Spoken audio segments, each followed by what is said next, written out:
and welcome to the highlight of human civilization. It's called Coffee with Scott Adams, and it's happening now. If you're on locals, you can watch the feed. Whoops, let me turn down this volume. And I'm seeing your comments on a separate device. There you are. Aloha. Do. All right, if you'd like to take this experience up to levels that I don't even think you can understand, all you need is a cup or a mug or a glass, a tankard, chalice or stein, a canteen, jug or flask, a vessel of any kind. Fill it with your favorite liquid. I like coffee. And join me now for the unparalleled pleasure, the dopamine hit of the day. The thing that makes everything better. It's called the simultaneous sip, and it happens now. Happy St. Patrick's Day, too.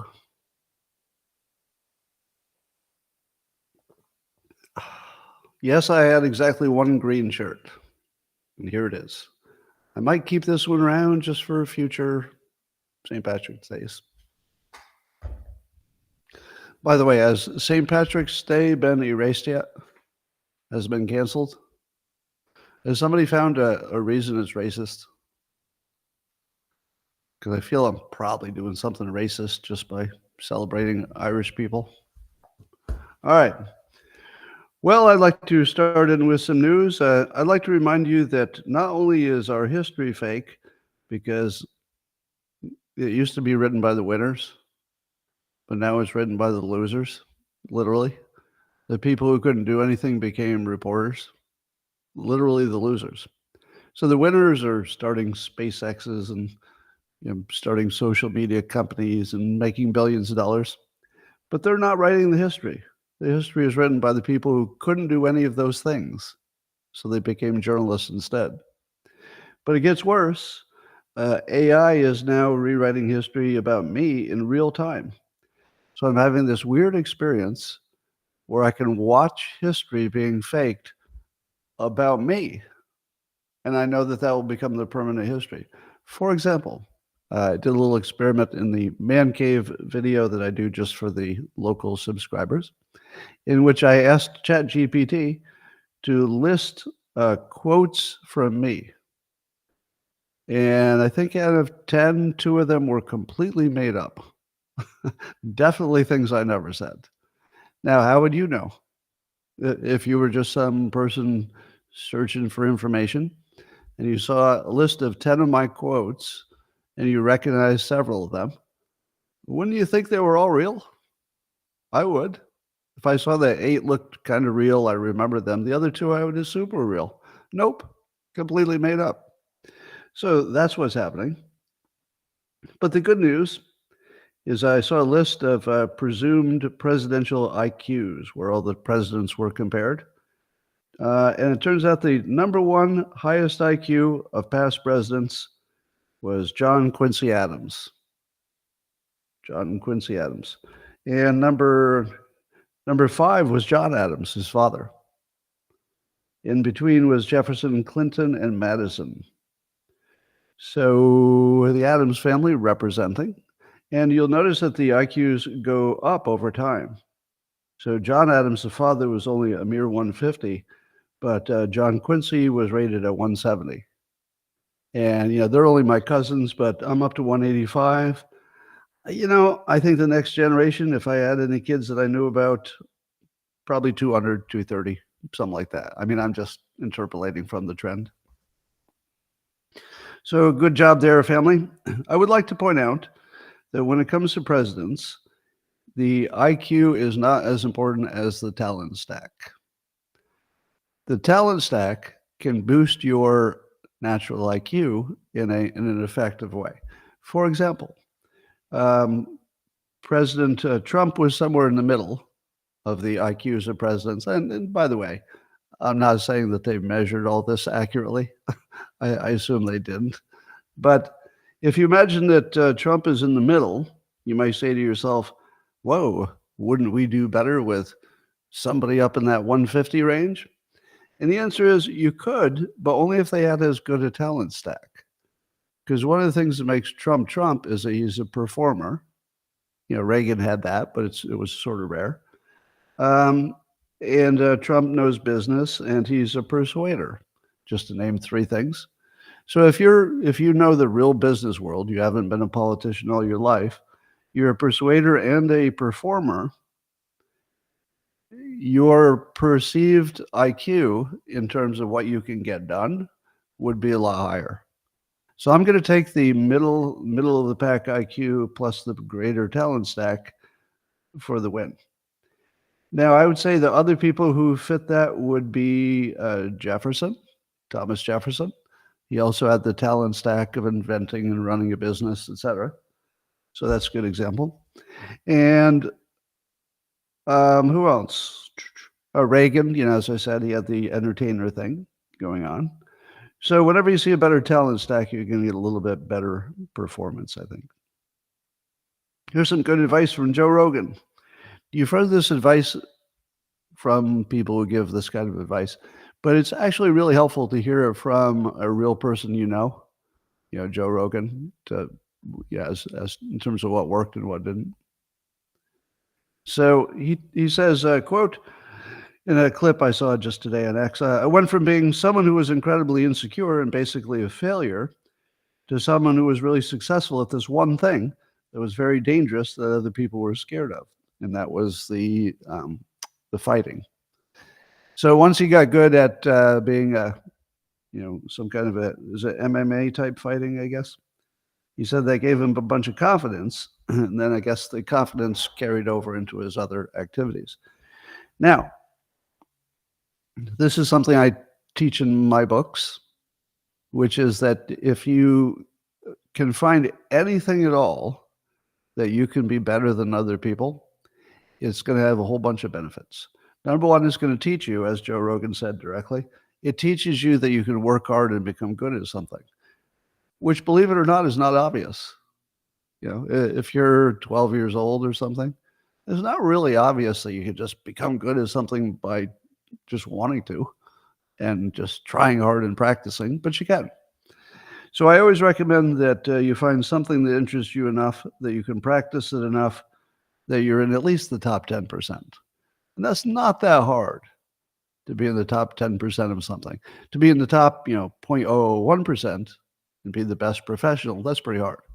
But to be in the top 10% of almost anything is really not that hard. So practice is usually all it takes, because most people are not practicing that one specific thing. But if you are, you're going to be in the top 10%.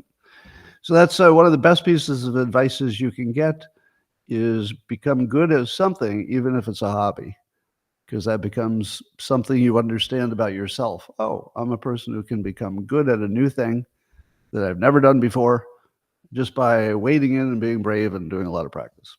But the other thing it can get you is better sex, because if you're good at anything, this is my best mating and dating strategy. You hear all the normal stuff from other people, but I'm going to give you the good persuasion stuff for dating. You want to be able to demonstrate in front of other people, witnesses, that there's at least one thing you do better than most people, because that is a signal for your genetic quality. And all dating is some reflection of the mating instinct. So if you can show that you're good at anything, could be music or sports or thinking or making money or really anything, you could just be funny, just whatever it is. Or if you're lucky, you're just tall. You're just tall.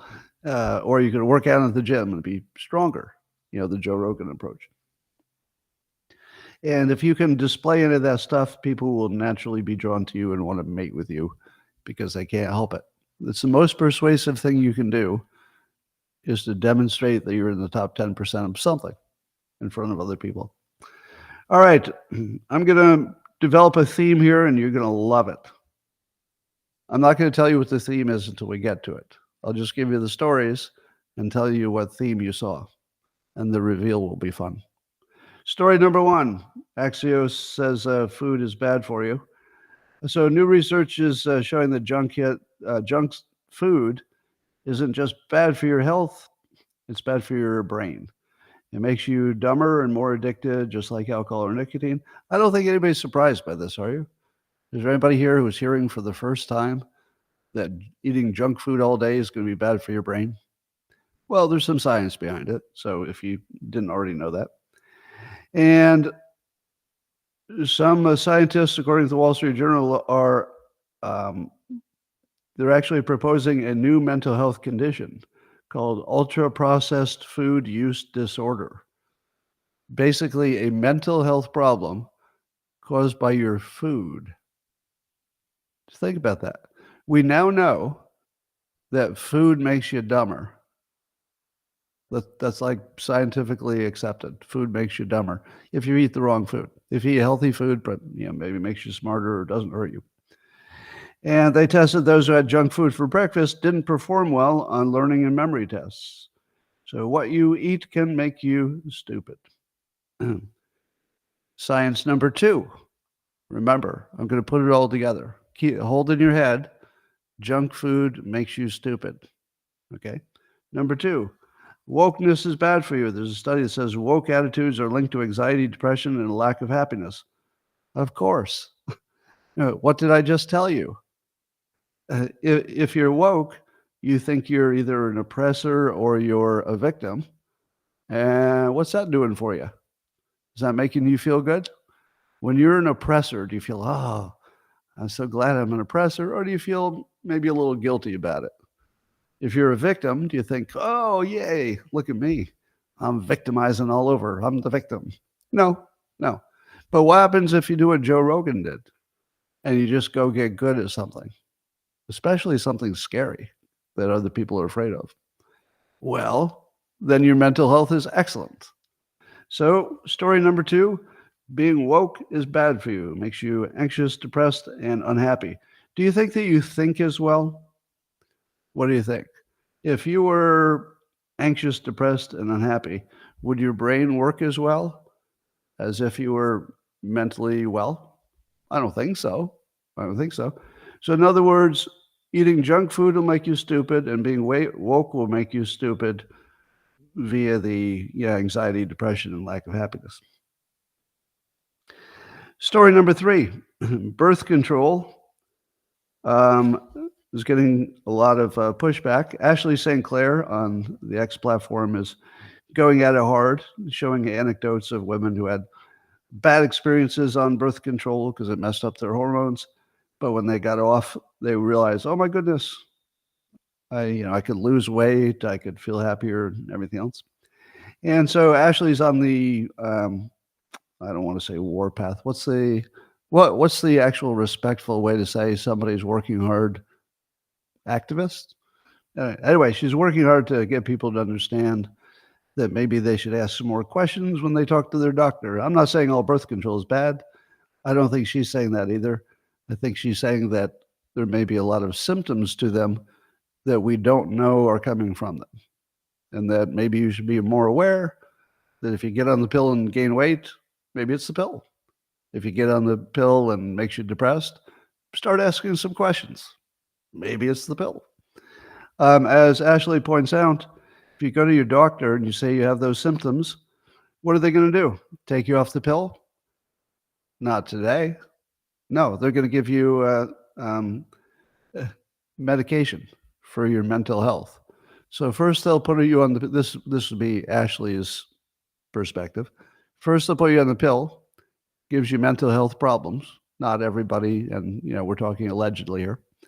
And then your doctor, rather than take you off the pill, is going to give you, SSRIs or whatever the hell it is, and antidepressants. Now you got 2 problems. Yeah, it's just going to make things worse. All right, so how do you think your brain works if your chemistry, your basic body chemistry is off? Do you think your brain makes as good of decisions? Because some say it makes you more emotional and burst into tears and stuff like that. Now, do you think that's compatible with, good, calm decision making? Probably not. So it could be that the pill makes you less capable of making good decisions. There's strong evidence of that. I would like to make a side point that at the same time the male testosterone levels are falling, that more women are getting on birth control.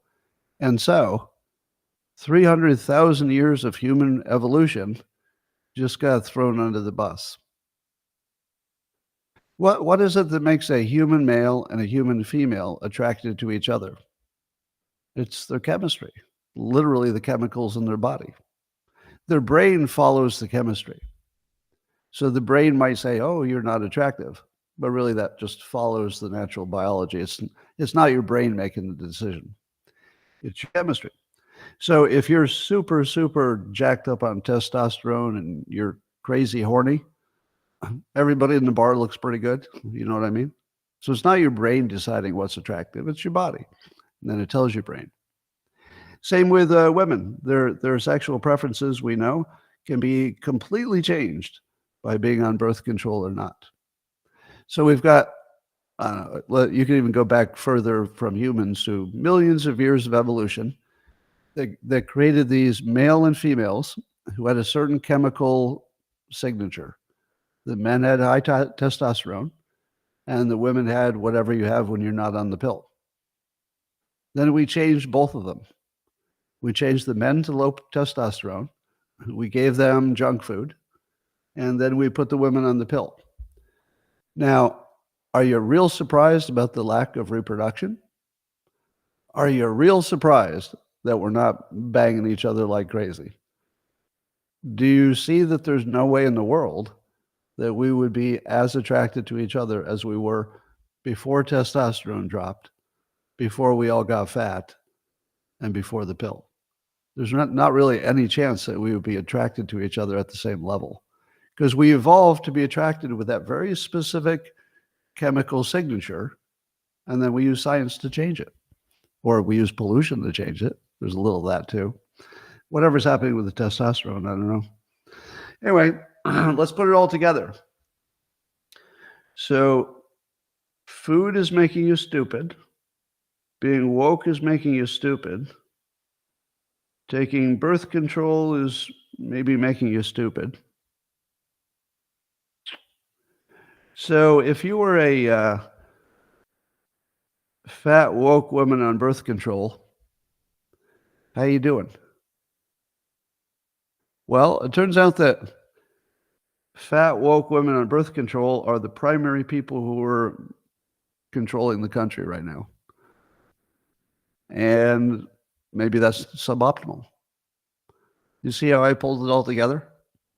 If you see a fat, woke woman on birth control, you should ignore everything she says, because science tells you that she's too stupid to listen to.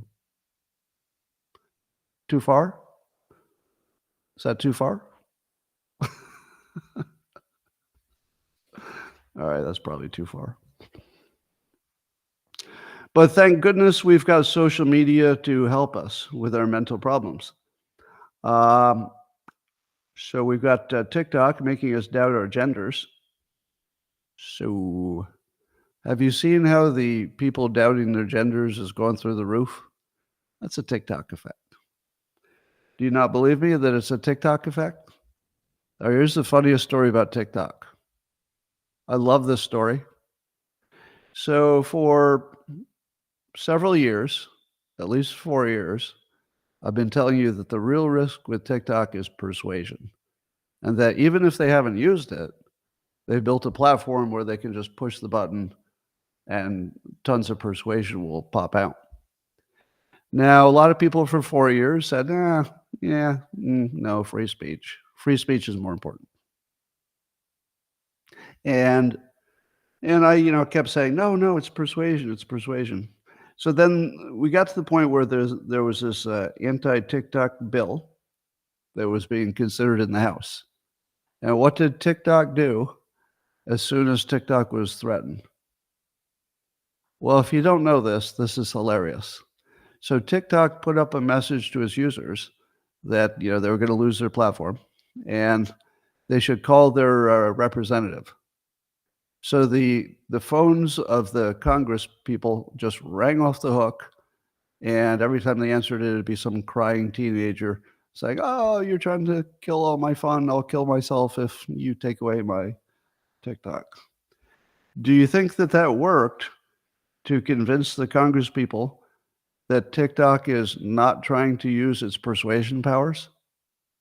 So TikTok created instantly a massive persuasion effect in the country, directed it entirely upon the Congress, while the Congress was trying to decide if TikTok is capable of mounting a massive persuasion campaign by pushing a button. That really happened. And apparently it backfired because the people in Congress who were saying, I'm not so sure this TikTok thing is so dangerous. And then they found out that they couldn't use their phones because the phones were just jammed with persuasion. There was so much persuasion happening to them personally and their office, directed by TikTok, that they changed their minds, allegedly. We don't know, but it sounds like that's part of the story.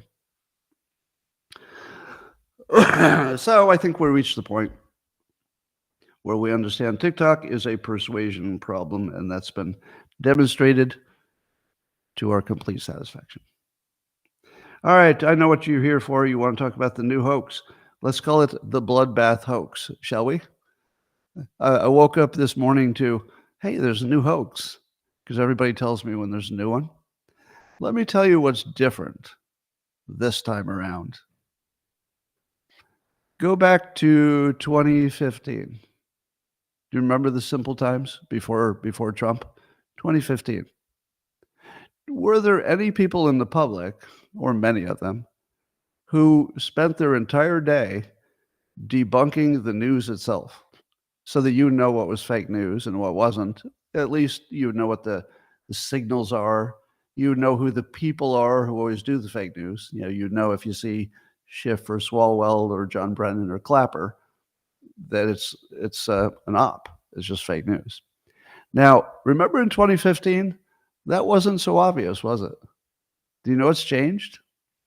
There is now a network of dads and moms. I like to use the dad thing, but I'm not excluding, the highly capable women who are part of it. I always throw Molly Hemingway into any conversation of people who are just really good at what they do. So just throw her in there if that makes you feel more comfortable as well. But we now have almost a second, I don't know what to call it. It's almost like a branch of government. Almost. It's like a self-organized branch of government that only exists to tell you that the news is fake and how the whole operation was done. So, for example, there are people like me who can explain what a wrap-up smear is. I can tell you that when there's the one secret source, that's never real. I can tell you that if it's this group of people, that means it's an intelligence op. But I'm not the only person doing it. Would you agree that everybody from Elon Musk, Mike Cernovich, Jack Posobiec, Steve Bannon, there's this whole industry that grew up in the last 5 years or so, dedicated to only telling you that you've been lied to and how. And Mike Benz is a big part of the understanding how the big octopus works and who's really in charge. Everything is different now, isn't it? The moment this hoax came out, we put it on a list. I literally just updated my hoax list. And who's the first entity that I saw? The others, I'm sure, did it. But NBC News says, former President Trump vowed at a rally there would be, quote, a bloodbath if he's not reelected in November. Now, you would not be surprised that this is taken out of context. But now we know that NBC News is really not legitimate news, and somewhat specifically NBC News and MSNBC, their little cousin, and that they're really part of intelligence and Democrat ops, basically. And so when they take it out of context, it's sort of a signal to the other media that this is the new hoax. So the spring hoax is here. I think there's going to be a much bigger summer hoax, but the spring hoax is here. Now, the real context is that Trump was talking about how the auto industry got decimated by past policies, and that the bloodbath would be an economic bad bloodbath under another Biden term. So it was never talking about physical violence. That was never the context. And it was never talking about what he would do. Rather, it was the opposite. If he wasn't there, there would be a bloodbath. So he wasn't saying, I will bring, my angry followers to kill everybody if I don't win. He was saying nothing like that.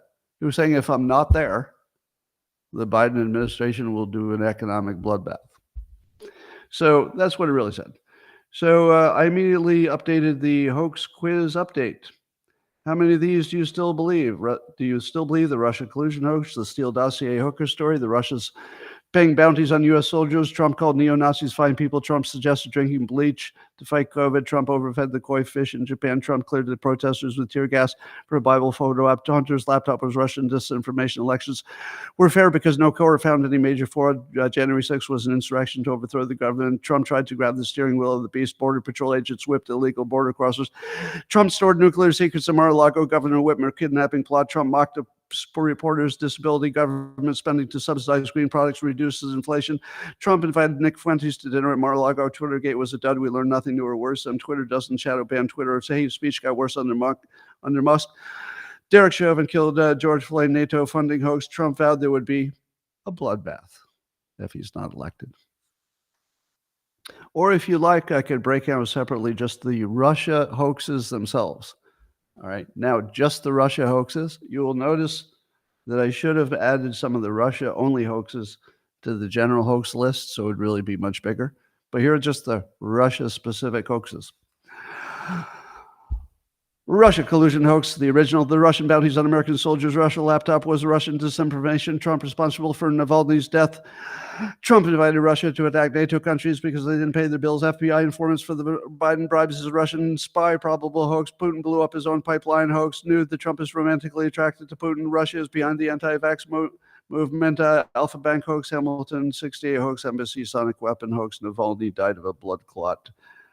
Russia is losing in Ukraine. Now, that's something we couldn't do in 2015, could we? We didn't have a name for a story taken out of context. Now we do. It's called a rupar.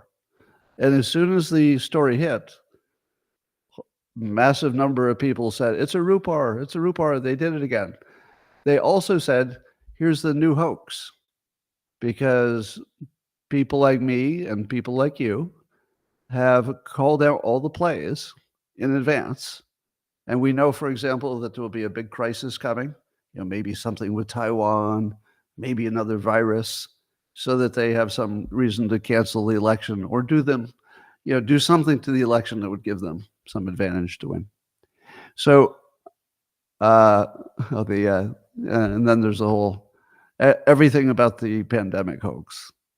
Yeah, everything about the pandemic hoax. The only reason I don't include them is that there's still some medical disagreement. The rest are really, you can tell that they're just hoaxes. The medical disagreement, I'm trying to stay out of that for all the obvious reasons. All right, so given all those hoaxes, at least our history is real, am I right? At least history is real. I mean, maybe it's fake starting now, but all our old history, totally real. For example, the JFK assassination. We know that was real because we've seen the Zapruder film. So not much to say there, right? We saw it with our own eyes. I mean, it's right there in the film. So there's a series called The Octopus Murders is out. And one of the claims is that people have seen with their own eyes the, quote, the real video, and that the one you see, the Zapruder film, is a fake. And that the real murderer was the driver of the car who turned around and in plain view, which is shown on the film that these people say they saw, you see that the driver turned around, shot Kennedy in the head, and that when you slow it down, you can see the bullet coming out of the gun and going right through his skull. Now, if you look at the Zapruder film, you say to yourself, Scott, there's no way that that's fake. But did you know that the driver didn't react? So the driver of the car is driving the president, a shot rings out, the president's head explodes behind him, and the driver keeps driving. Da, da, da, rapapo. That's the one you saw. Does that sound right? And then you look at the tree behind the car, and it doesn't have a bottom. That's right. In the Zapruder film, there's a tree right behind the limousine where the shot was fired. There's no bottom to the tree. It's just floating like it's edited. Now, I'm not going to go so far as to say I believe that there's a real film and that the Zapruder film was fake. There's a little too much there that I would have to believe. Number one, I would have to believe that they were good at doing that kind of stuff in the 60s. I don't know that they could have done that good of a fake video in the 60s. Do you think they could? Is there evidence that they were that good back then? So that's my first question. Even though there seems to be a floating tree, that too could be, an illusion of the film. So it doesn't mean it's floating. It might be something in front of it and it's not obvious or something. But if the one we're seeing is not fake, it raises the question, how in the world did these people see one that was fake? Because the people who claim they saw the quote real one, they claim that it looked, it didn't look faked. So if the people who claim they saw it are telling the truth, then we can conclude that the technology to fake a film existed, because either they were shown a fake or the one we were shown was a fake. And they both looked real to some people. So that would suggest, if they're telling the truth, which is the big if, that we did have the technology. Or at least somebody did, if they put enough work into it. Did you hear what Trump said to Judge Napolitano? I may have said this yesterday. The reason that Trump did not release all the files about the JFK assassination, Trump said, and I quote, at least this is Judge Napolitano's quote from Trump, is that if you saw what I saw, you wouldn't release them either. Now, the only thing I can imagine that would prevent you from releasing is knowing that it was all fake and that our team did it and that even the video was fake. I think that I probably wouldn't release that if I were president. I think that would be so destructive to the minds of Americans that our entire history was fake, because it was. It would suggest that our presidents, maybe before Kennedy, but certainly since, have been selected by the intelligence community, which would suggest it's still happening.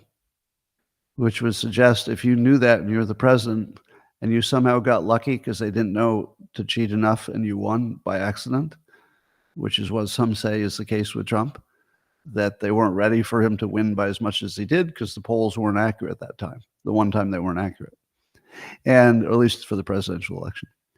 And that Trump might be the only person who knows for sure that our republic was never real when he ran for office. And it was just the biggest weird thing in the world. So that's something to chew on. That's a good Sunday story. Well, there's a startup that's working on trying to make AI superintelligence, the so-called AGI, or artificial general intelligence. Now, that would be different from the LLM models, which are very clearly just, computer programs. The AGI would be able to reach judgments, but then test them and correct them. They could test them and then correct them. Now, I've been telling you forever that's my definition of consciousness, where you can imagine what's going to happen, and then you check it against what happened.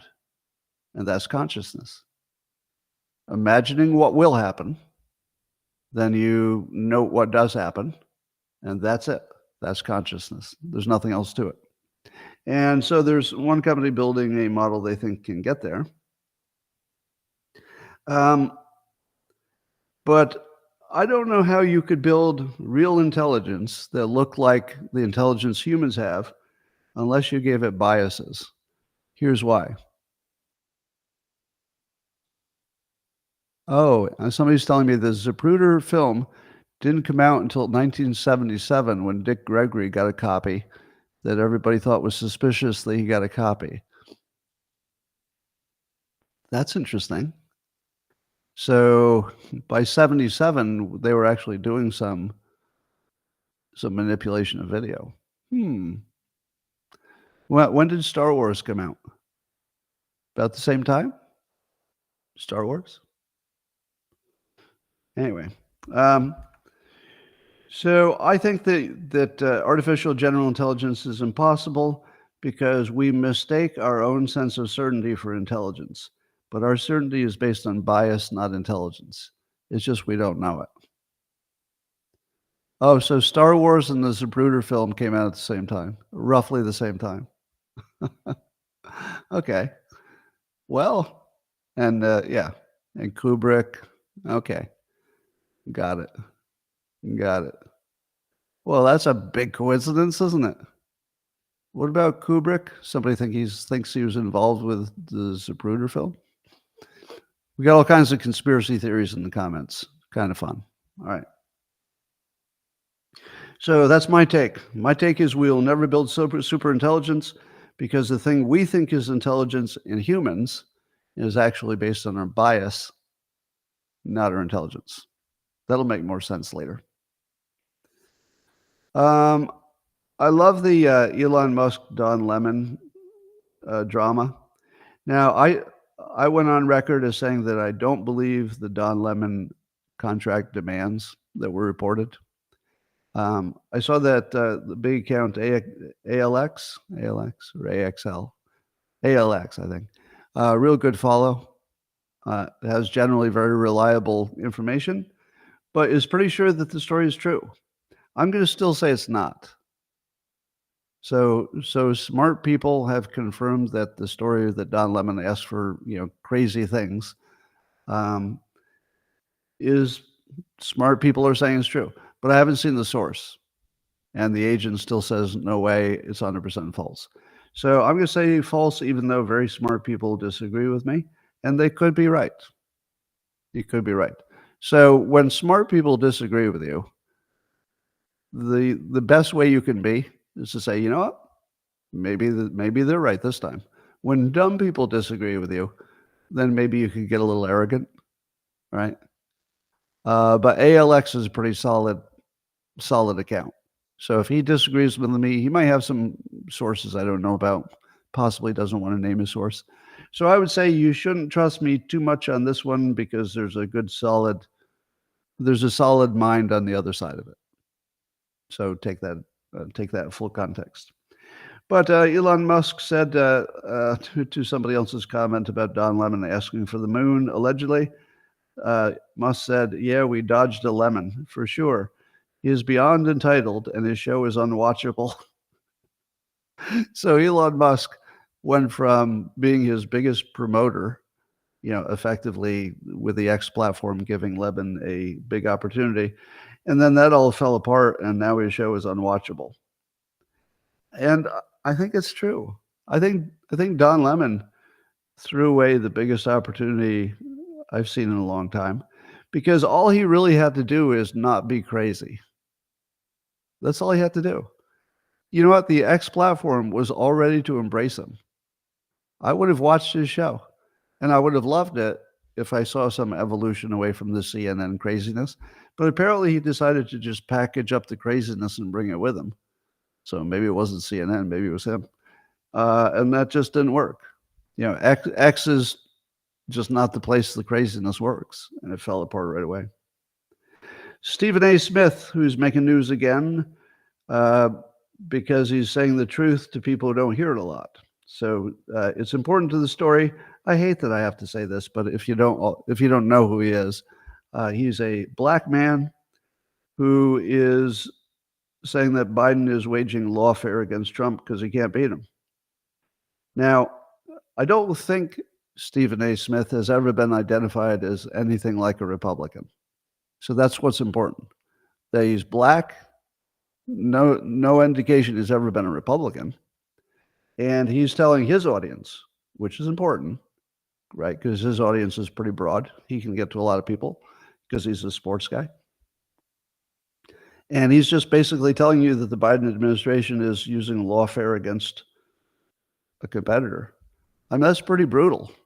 There are people hearing this for the first time because their news sources just don't tell them. So, Stephen A. Smith, you are officially an internet dad. Welcome to the club. An internet dad. An internet dad is telling you what news is real and what is fake and what you missed. There he is. Internet dad. And you know, since I do that role myself, I probably have a higher opinion of it than I would otherwise. But do you accept my frame that there's an entire, almost a shadow form of government that formed since 2015, and now Stephen A. Smith is part of it? You know, by actions, not by joining any club or anything, but by his actions, he's joined the people who have been around long enough to detect, you know, bullshit from reality. And he's decided that he will spend some of his personal capital to try to fix this situation. You can see it in real time. I don't have to read his mind to know that he knows he's putting his personal reputation really on the line. This is very brave, right? Consider what he does for a living. He's a sports guy. The sports guys really need to appeal to everybody. They can't, you know, be political. It just doesn't work. But he's saying this is too important. And it's not really even political. You know, you can make it political. But the thing that the internet dads do is it's not about the politics. It's about what's true, helping you know what's actually true. And he's doing that. And so good for him. I could not have more respect for a human being than when somebody makes it and they decide to go back and help you out, you know, at great personal expense. And that's what he's doing. Let's talk about the Alvin Bragg hush money case. So the case is that somehow Trump did something illegal in paying hush money to Stormy Daniels. However, as Kyle Becker points out in a excellent post on X, hush money payments aren't illegal. So what exactly is the case about? If it's about hush money payments, but they're not illegal, at least in New York. And so I guess the story is that Alvin Bragg and his winged monkeys got together and they decided, all right, how can we make this sound illegal?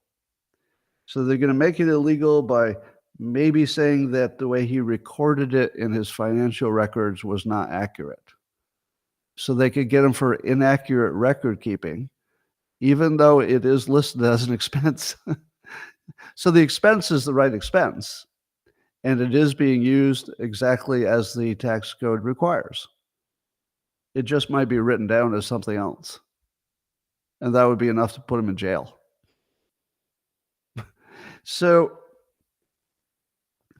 how do you so what would make it illegal is not just falsifying the records, because records could be, you know, a little sketchy and it's just a misdemeanor. But in order to make it a felony, which is what they need, they've got to say that he changed the records to cover up a crime. But the thing he's covering up was never illegal. So it looks like they're just inventing a crime out of nothing because it's lawfare and because they can. So I don't know the details of this. I think there's some of it that still are the charges actually public? I was a little unclear because I was reading some older stuff. Do we know exactly what the nature of the charges are from Alvin Bragg in the hush money case? Because I don't know exactly what the charge is. And does Trump? I don't know if he knows exactly, does he? Well, I need a fact check on that if you get a chance.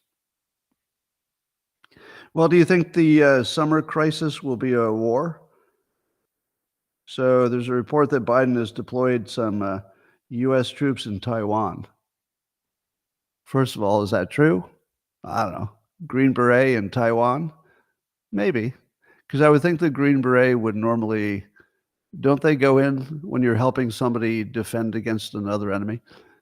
Don't they organize the population? That's sort of what they do. So it would seem that we're preparing for a war. And maybe Biden will give us a big scare about Taiwan as a reason to cancel the elections or change something in the elections or give them some advantage.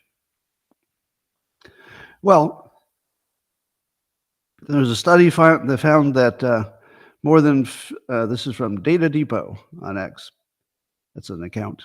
2023 survey found that more than 55% of Gen Z believe that racial minorities in the U.S. have no hope for success because of racism. No hope. 55% of Gen Z thinks that racial minorities have no hope for success because of racism. But apparently that's been going up every year. So starting with the boomers, only 22% of them thought that racial minorities have no hope. Gen X came next, 34% think minorities have no hope. Millennials, 50%, and Gen Z, 56%. Why is that going up? Correct me if I'm wrong, but every single piece of objective information would tell you that things are way better for minorities than ever before. And yet, the Gen Zs believe it's the opposite than the obvious reality. What would cause that? What would cause so many people to think that reality was the opposite of what it is? Well, of course, it's CRT and DEI and TikTok and the whole victim mentality. This is pure brainwashing, and you can see it here very clearly. Now, how much of this is TikTok? Well, let me ask you, how many of Gen Z is reading the New York Times? Where are they getting their information from? They're not getting it from, CNN and the mainstream news. They're not getting it from X. They're getting it from TikTok.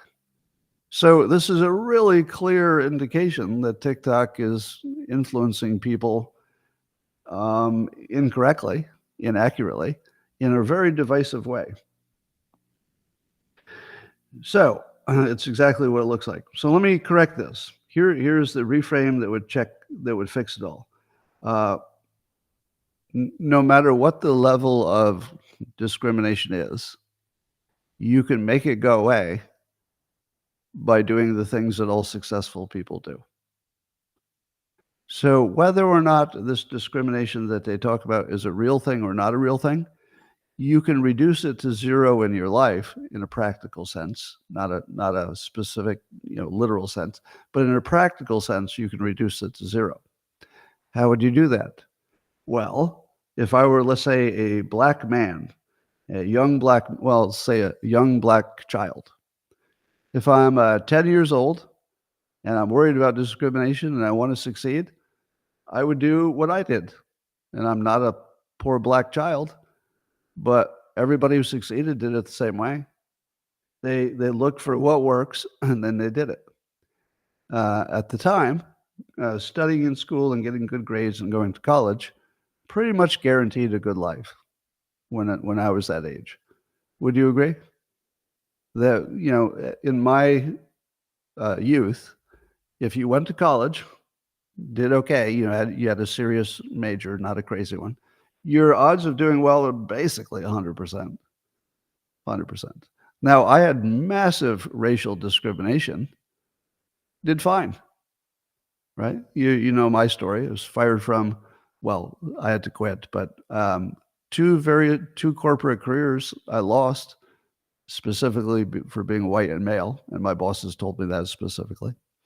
And it still didn't stop me because all I did was I just kept applying the same process of success that everybody successful does. I talked about the Joe Rogan thing, where you just make sure you're good at one thing so it builds confidence. I did that. Made sure I was good at a few things, build confidence. I built a talent stack. I paid attention in school. And when I got jobs, I showed up on time and did what I was supposed to do. Real basic stuff. I'm not good at networking, but I did a little bit. So I just did all the things. And when something didn't work out, I switched and I tried something else. And I kept trying things until something worked, which is, again, a good process for success. When I grew up in my tiny little town of Windham, New York, the first thing I did when I could do it is I left because I knew that the opportunities there were small. So I went to San Francisco where they were big. And sure enough, that made a difference. So why is it that nobody's learning that? These are all the things that I thought everybody learned, but apparently not. And the reason is it's not on TikTok, I guess. It's just not on TikTok. Scott is 1/10 as rich as if he'd been promoted to the, yeah. So it looks like I did well because, Dilbert made me rich, but I guarantee I would be a lot richer if I'd stayed in the corporate world because I would have ended up I would have been in the height of the .com bubble, and I was right around Silicon Valley. And I would have gone to one of those companies if I decided to stay in the business world. So yeah, I think I would have done better, actually. All right. What would it mean for ByteDance to divest TikTok? I haven't seen the smart people talk about this yet. So let me start the conversation. So the idea is that if this ban got passed by the Senate, which I don't think it will, but if it did, what would it look like? Well, suppose they wanted to sell their American business. What are they going to sell?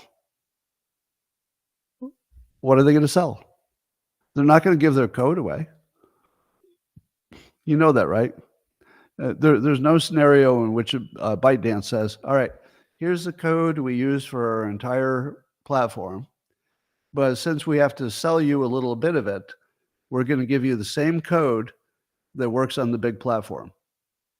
That's not going to happen. Is there anybody who thinks that's going to happen? Because that would give a competitor literally the source code to the larger company. There is no chance of that happening. In no world can that happen. All right, here's another one. How about the employees? If they divest of the American business, which employees go with it? None. They would all stay at ByteDance. The employees don't have to go anywhere. They could just stay working for the main company, which I presume would be the smart play. Don't you think? So if you can't divest the people, and they might not even have an American division.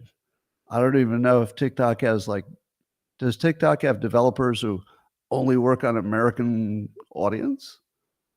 They might, but it might be, 3 people or something. So there's no staff per se that's the American staff because it's just a big product that works the same for everybody. And there's no way you get the code. So what is it that you're divesting? Well, I would like to suggest this. The one and only thing they could divest would be the customers. They would have to sell the customer information, which is kind of weird, isn't it? Since the problem with ByteDance was privacy, but privacy to an adversary is different than privacy to an American company. Here's what I suggest for X. Here's my business suggestion. If I were X, and I don't know if this is a good idea, this is brainstorming. So if you see an immediate problem with this, don't be too surprised, but just shout it out in the comments. I think this makes sense. If I were X, I would say TikTok might go away, and because it might, here's the deal. You automatically have an account on X, and it's the same name that you're using on TikTok, your username, but it adds the letter X at the end. So if you disappear from TikTok with your businesses and all your followers and stuff, you can always recreate it by just demonstrating that you're really the person who owned the original account. And then you can just bring your credentials over and you're automatically in business on X. Now, it's not the same experience, But you could imagine also that you could bring your friends over. So let's say your account was X and you had 1,000 followers.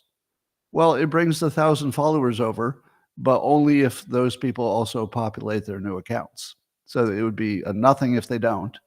But if the other people also come over and they grab their name plus X account, then they would automatically be linked as followers just the way they were. And now Instagram could probably do it better because they have Reels. YouTube could probably do it better because they have Reels, or some version of the same thing.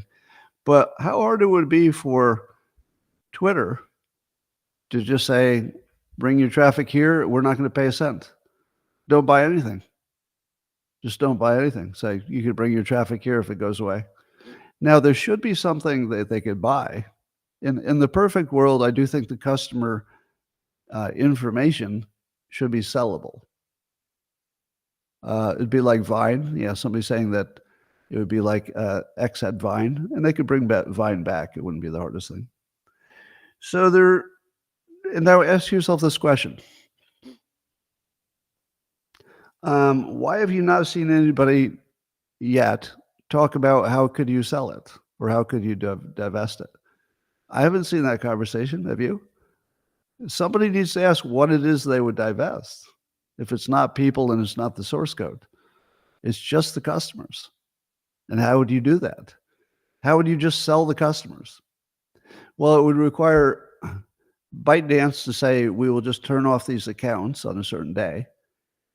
And if they could sell it, it means they could sell who follows who and that information as a package. And then somebody could just recreate it on another platform. Rumble offered to host for the divestiture. Yeah, I mean, finding a server is not the hard part, is it? So Rumble has their now competitive server farms competing with, I think, does it compete with Amazon? It does, right? I think it does. Anyway, so that's interesting. Apparently, there are huge demonstrations in Tel Aviv asking for the resignation of Netanyahu, which, as we know, Biden administration has sort of suggested that they'd be happy if Israel changed out their boss. As the Amuse account points out, it looks like this is probably our own intelligence people who have somehow covertly created what would be called a color revolution in Israel. So it looks like, from the outside, it looks like the United States is doing a coup in Israel. Is anybody else seeing it that way? It looks like the U.S. is doing their normal coup, the same way they do it in 80 other countries, same way it's done in our country, when they need to retake control. But is that really happening right in front of us?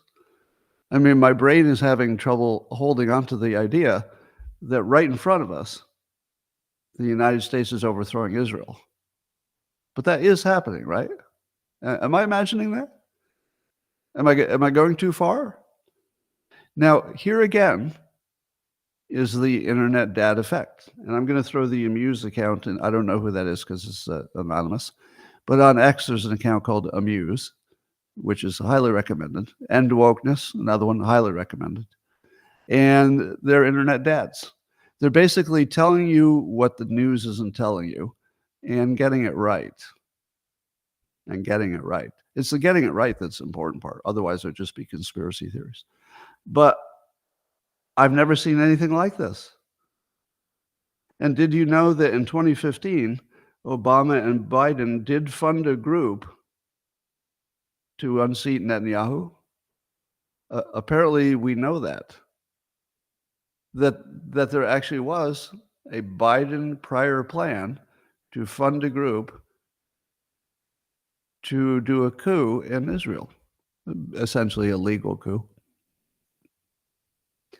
So it's really different now. So we can call out all the fake news. We know which entities work for the intelligence operations. We know what a color revolution looks like because we've seen so many.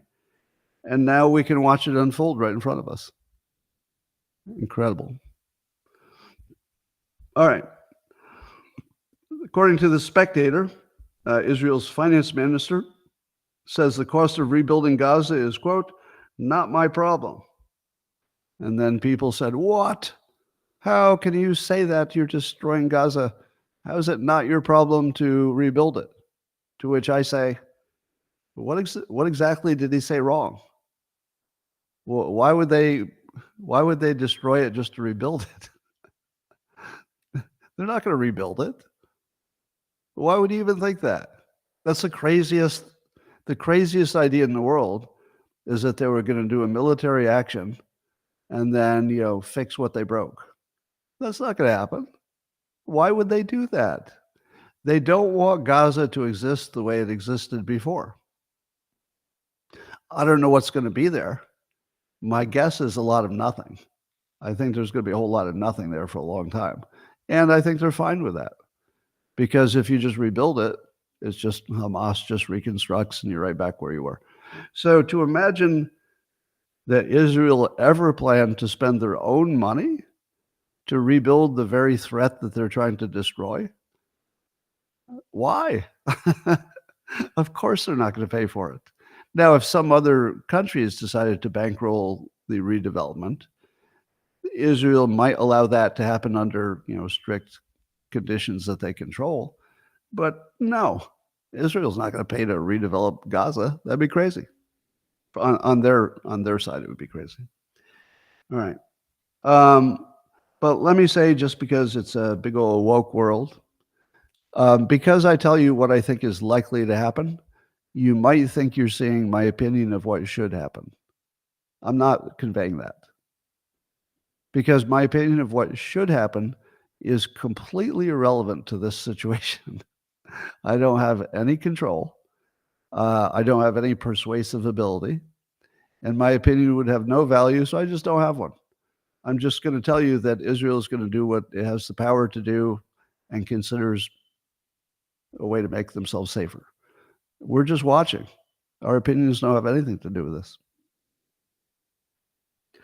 Cernovich was tweeting or posting that half of male suicides are people with no hope. That based on somebody's estimate, that there's one expert who's saying that half of all the male suicides he sees are not people who are mentally ill. They're people who have calmly and coolly looked at their situation and thought it couldn't improve. Now, Cernovich gives you the best advice you'll ever get on this topic. If you feel, by the way, I'm going to save some lives right now. Really. I'm going to save somebody's life, at least one person. And I say that just because of the number of people watching. All right. So let's say, counting the replay, let's say 50 to 100,000 people listen to this. Some number of them were planning to off themselves, because unfortunately that's just the way it works with big numbers. And there's somebody in that group I'm just going to save. But I'm not going to take the win for myself. Cernovich is going to take the win, because I'm going to give you a reframe that could make that go away. It goes like this. Here's what Cerno says. Take more risks. You're already dead. I could stop with that, but here's a little more. And here's what I'm adding to it. And by the way, this is the reframe that has literally kept me alive. The only reason I'm still alive is this reframe.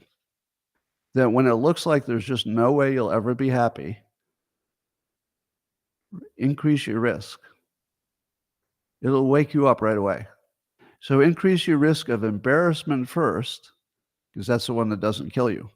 And if you think you're going to, you think you'd be happy or dead, well, your option, unfortunately, I hate to say it, but your option never goes away.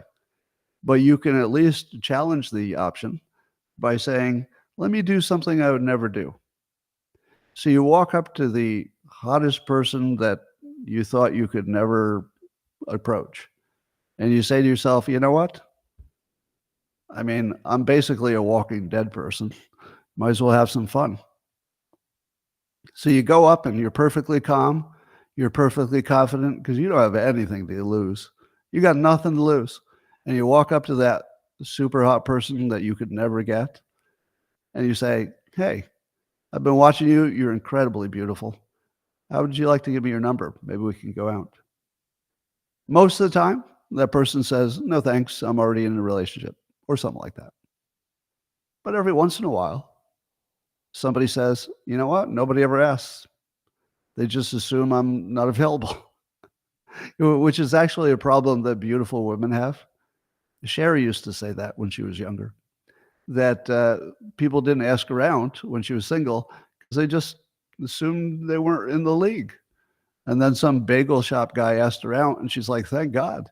And she dates the bagel maker for a long time. But that's how the real world works. That's if you think the Cher story is interesting because it's so unusual, that's the opposite of what I'm saying. What I'm saying is that's normal, is that the people who take the risks get rewards. That's how the world works. The people who take the risks get the rewards. You just have to take smart risks. If the risk you're going to take is doing heroin, I think that's a bad one. That's a bad one. Don't do that. If the risk you're going to take is that you started a new business or changed jobs or told your boss to F off or asked somebody out or you became an activist for something, those are all risky. Well, you've seen my career, right? You've seen me take risks. Let me ask you this. When I got canceled, do you think I was in a good mood that day? Before I said the things that got me canceled. Ask yourself that question. What was it that triggered me? It was this. It was this. It was me waking up that morning and say, "You know what? Fuck it. I got nothing to lose." Because I wasn't happy. And when you're not happy, you got nothing to lose. And so I said to myself, "You know what? I'm going to increase my risk substantially because I think it needs to be done." I think the point of view I expressed needed to be out there and that the world would be better for it, but I was pretty sure it was dangerous. Now, like I said before, I didn't think necessarily I'd be canceled that day for what I said that day, but I was very aware that I increased my risk intentionally. How did I feel that day? And how did I feel after I got canceled? Sad? Not even once. Nope. Was I more happy or less happy than when I woke up that morning? More happy. I was more happy. I was completely alive. When the entire fucking world collapsed on my head, I've never been more alive. I never had a bad minute. I like the attention. I love the fact that they couldn't tell my story without putting my message out there. And that's what I wanted. And I said to myself, if I crashed my entire career just to get that out there, just to get that point of view out there, good. Good. I'm there for it. And every part of the process I've enjoyed. It completely energized me creatively. Creatively, I'm on the best streak I've ever had. And it allowed me to start, lines of business, republishing my book, working with Joshua Lysick. And now I'm going to republish my calendar without the middle person.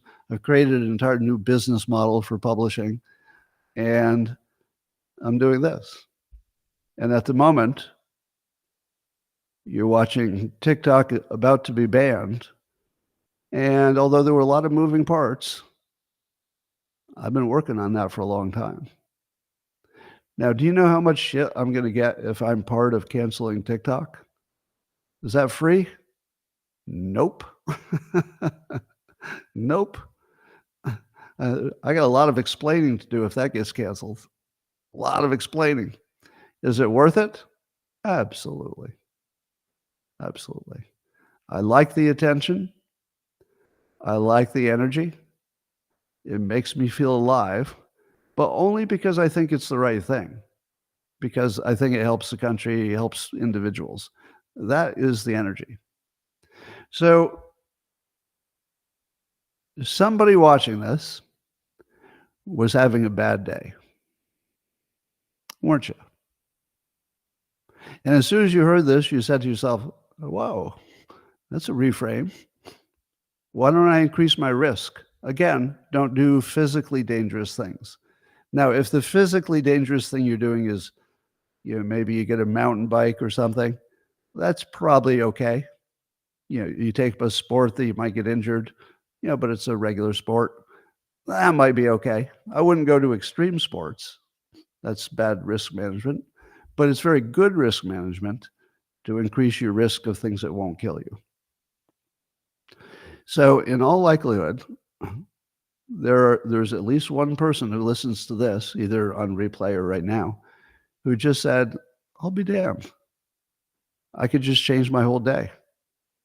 I could just I could make the phone call I was afraid to make. I can go try to make a friend with the person I thought was going to turn me down.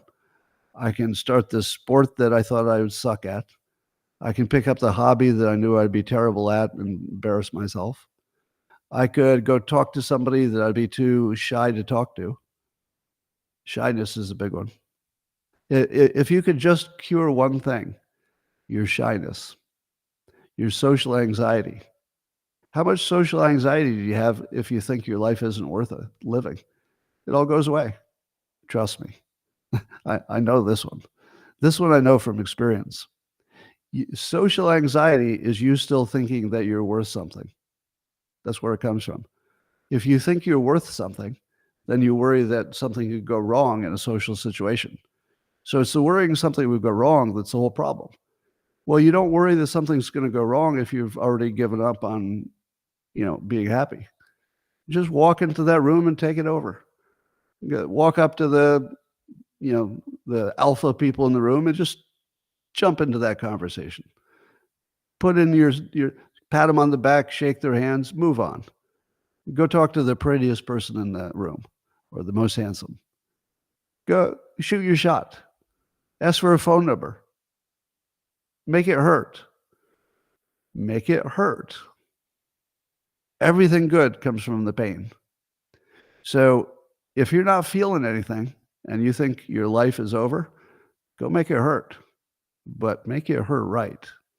Make it hurt smart. Make it hurt in a good risk-reward way. This is Mike Cernovich saving your life. That's why we do this. That's why we do it.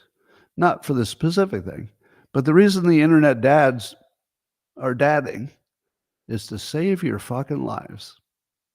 That's what we're doing. And we're willing to put our necks out to do it. That's why we're here. And that, ladies and gentlemen, is the conclusion of today's amazing show. And I expect to see you back here tomorrow, every one of you. Same time, same place. Bye for now. And I'm going to close this stream, and then I'm going to open up a new stream for the after show just for the local subscribers.